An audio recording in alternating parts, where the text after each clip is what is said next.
Funcionando há 3 anos na Santa Casa de Misericórdia de Passos, a CIDOT, a Comissão Intra-Hospitalar de Doação de Órgãos e Tecidos para Transplantes, continua fazendo o seu trabalho na Santa Casa de Misericórdia da cidade de Passos.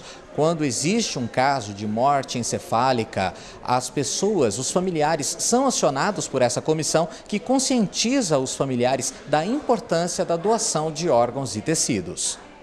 Funcionando desde 2010, o CIDOT da Santa Casa de Passos é formado por médicos, enfermeiros, psicólogos e assistentes sociais, que tem como missão detectar possíveis doadores de órgãos e tecidos no hospital e cumprirem com todos os procedimentos determinados pela Anvisa para que esta doação possa ser efetivada. Bom, nós temos duas situações, da questão da doação de órgãos.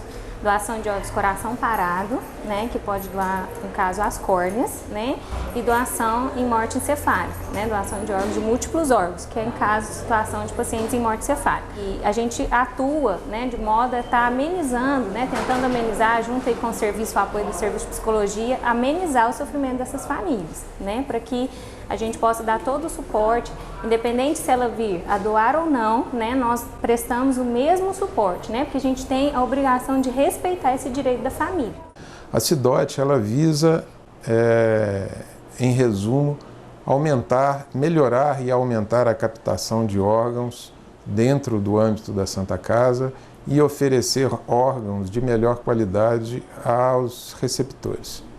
Segundo a profissional, após a implantação do CIDOT e as campanhas internas, as captações de órgãos aumentaram. Sim, tem aumentado sim, com certeza. A cada dia a gente faz esse trabalho, este ano a gente optou por fazer um trabalho interno com os profissionais, porque a gente vê, se a gente começar a ter um bom trabalho interno com os profissionais, a gente começa depois, eles vão divulgando com as suas famílias e a gente consegue, consequentemente, um melhor resultado. Então, por isso que a gente faz esse trabalho interno com as famílias.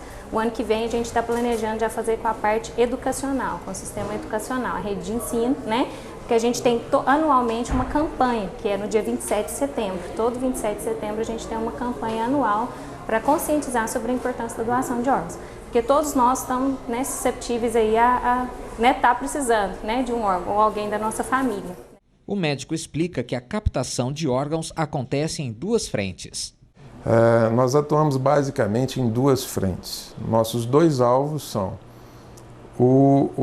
a doação de córneas, nesse caso com o doador cadáver, e a doação de múltiplos órgãos, que é efetuada a partir do doador de múltiplos órgãos. Esse é o doador que antigamente era dito em morte cerebral, hoje a gente já chama de morte encefálica, e ele deve estar ou na emergência ou na UTI.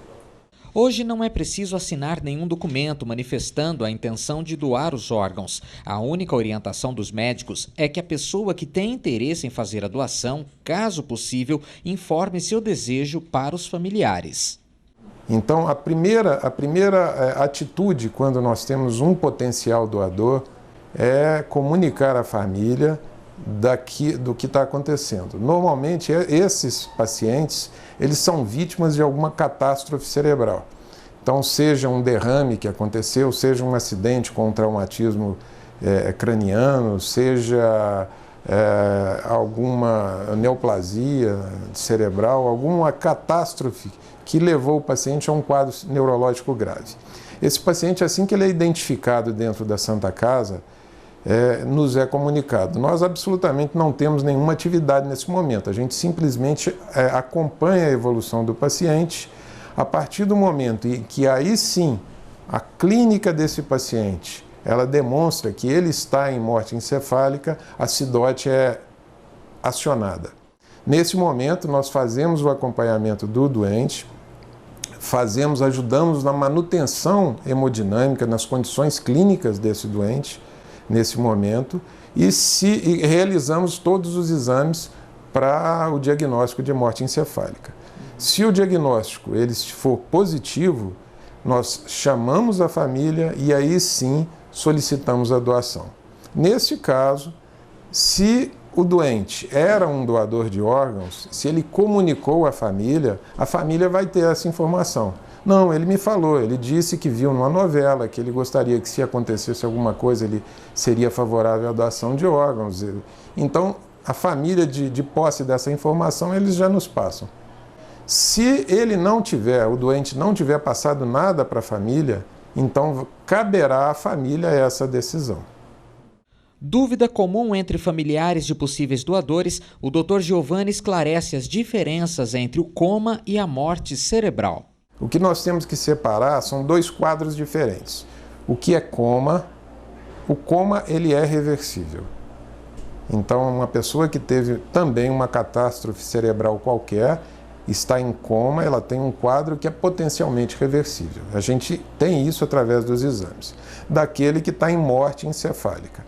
O que está em morte encefálica, os exames demonstram clara e inequivocamente que ele já não tem atividade cerebral. Nós fazemos 3 exames, além de pelo menos dois exames clínicos, sendo que um desses exames clínicos ele tem que ser necessariamente realizado por um neurologista ou um neurocirurgião. Então a gente já está balizado pelo menos por 2 exames clínicos. Depois disso, nós realizamos 3 provas. São 2 provas de apneia, onde a gente demonstra a falta de atividade do cérebro no controle da respiração, porque esse controle ele é inconsciente, realizado dentro do cérebro, numa área chamada tronco cerebral. Então a gente realiza 2 exames, esses 2 exames são espaçados um do outro em 6 horas, e nós realizamos também uma prova gráfica para mostrar a falta de atividade cerebral. A Santa Casa de Passos tem condições de fazer captação múltiplas dos seguintes órgãos: 2 córneas, 2 rins, fígado, pâncreas, coração e pulmão.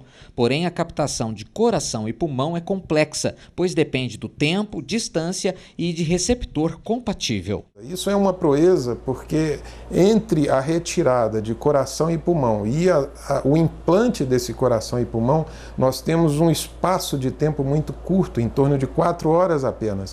Então veja bem, na medida em que se está realizando a captação aqui, o doador já está sendo preparado em outra cidade. Nesse caso em que nós tivemos a doação, enquanto estávamos aqui retirando o coração e o pulmão, o paciente que já receberia esse coração, ele estava sendo aberto em São Paulo, no INCOR. Então, no momento em que esse coração saiu daqui, o paciente já estava no bloco cirúrgico em situação já de preparo para receber esse coração.